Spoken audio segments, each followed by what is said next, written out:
Good Saturday morning, everybody. Chris here with High Seas Cruising, and welcome to this week's episode of What Every Cruiser Wants. And yep, I have 3 new cruise comments for you this week. So we're going to jump right in here today with our very first comment. Now with this one, they are making the comment that Carnival Cruise Lines, well, they had a double standard. A double standard when it comes to footwear. That what a woman can wear and what a man can wear cannot be the same thing.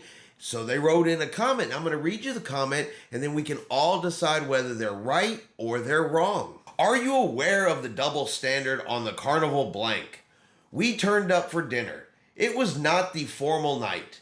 My husband was in long cargo shorts and a polo shirt only to be barred. The culprit was his Birkenstock sandals. He showed blank the MDR manager that our 17-year-old daughter was standing there wearing the same sandals. The MDR manager said it was fine for her, but not for him. This is a stupid rule.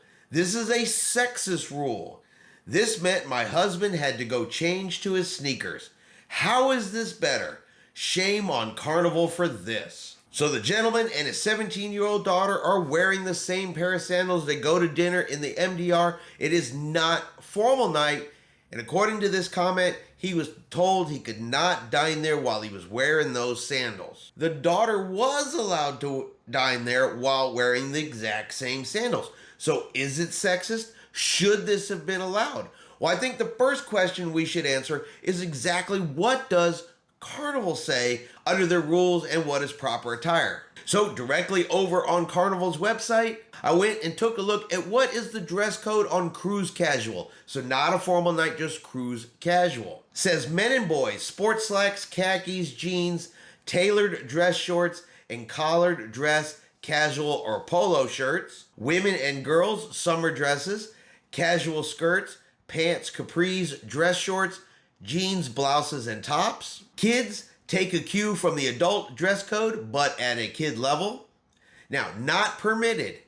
Cut-off jeans, men's sleeveless t-shirts, gym or basketball shorts, exercise or athletic gear, baseball hats, flip-flops, and bathing suit attire. And for itinerary 6 days or longer, bring your leg warmers, shoulder pads, and neon-colored outfits for the 80s rock and glow deck party. All right, so the only item on there that it says you cannot wear that, goes along with this comment is flip-flops. Doesn't say sandals, and it doesn't say men can't wear them and women can. Doesn't say women can, men can't. It says no flip-flops and doesn't mention anything about sandals. Now, as cruisers, we can all have an opinion on whether or not guys should wear sandals inside the MDR. Me personally, I don't do it. I wear closed-toed shoes. I wear my tennis shoes, but that's me. I don't speak for everyone. And you know what? I'm not going to hop up in the MDR and run out if I see somebody with sandals on. But by Carnival's own rules, it doesn't say that he can't wear them. So in this particular case, the person that wrote this comment, well, you know what? They may have a valid point that if they let the daughter do it and they don't let the husband do it and the rules don't prohibit it, does kind of look like a double standard. But let me throw it out there to you guys. What do you think? Was the maitre d' in the MDR, the manager there in the MDR, was he right or was he wrong to deny this man to go sit down and eat dinner, especially over a pair of sandals that even Carnival's own rules don't say anything about? Comment number 2. We have a person on here who believes they speak for a lot of people, that they have made a decision, they have made a choice, they are making a statement, and they just believe right up front that lots and lots of people agree with them. But honestly, it's a statement that didn't even need to get made, and you can read it and kind of tell it's just not true. I am confident that I am speaking for lots reading this. You not taking a cruise for your family vacation is not a good look. What does this say about you being brand ambassador for Carnival Cruise Line? I think that's a question that answers itself. Shame on you, John Heald. So, John Heald, brand ambassador for Carnival Cruise Lines, he just got back from a 2-week vacation.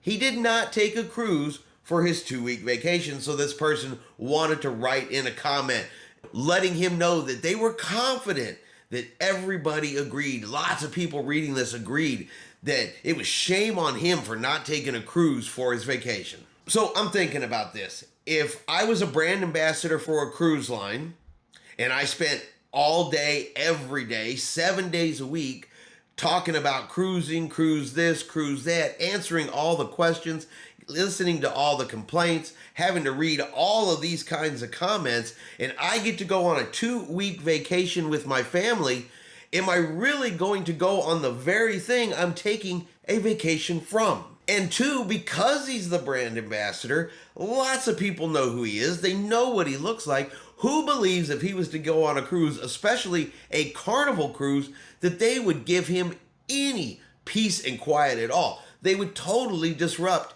his family vacation. They would want questions and pictures and to talk to him, all while he's trying to spend time with his family. Let's use a little common sense before we write in comments saying shame on people for something that probably a lot of people would do. Now, people did put comments attached to this, and the comments were pretty generally consistent of, you know what, you needed to get away from work. You were on a family vacation. It's your vacation. You go where you want to go. It's really no one else's business. Comments that I happen to agree with. But let me throw it out there to you guys. Are you one of the people that this person is confidently speaking for? Do you think it's shame on Carnival's brand ambassador for not taking his family cruise, for not taking his family vacation on a cruise? How do you go on over 70 cruises and then claim you don't know the rules? How do you go on over 70 cruises and then when the rules are enforced, you're shocked that it happened to you? Well, that's what this person's claiming. They've been on over 70 cruises and this happened to them and now they feel degraded. Being asked to pay $15 for the waiter to open a bottle of wine was degrading. You know we have cruised 70 plus times, but this is the first time we have ever been charged to open a bottle of wine we are permitted to bring on board. Personally, we are offended by this nickel and dime approach. I hope you share this message from me and open it up for general discussion. We should not be constantly pestered to spend more money on board. Now, while an argument definitely can be made about cruise lines nickel and diming passengers, we are talking about the $15 corkage fee. If you bring your own bottle of wine on board the ship, you take this bottle to the main dining room, you ask them to chill it, open it, serve it to you during dinner. There is a $15 corkage fee, but this $15 corkage fee has been there for years and years and years.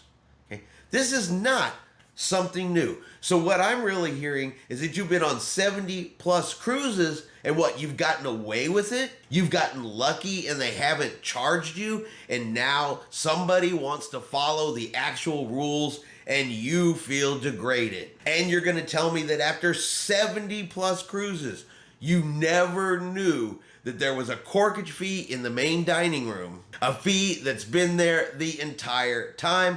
Honestly, I got to call BS on this particular comment. To me, it really just sounds like they were getting away with it and somebody finally called them out on it. Somebody finally charged them for it. So now they want to cause a stink. But let me throw it over there, you guys. Do these people even have the right to be offended? Should they even be offended? Or should they just close their mouths and say, dang, we've gotten away with this for over 70 plus cruises.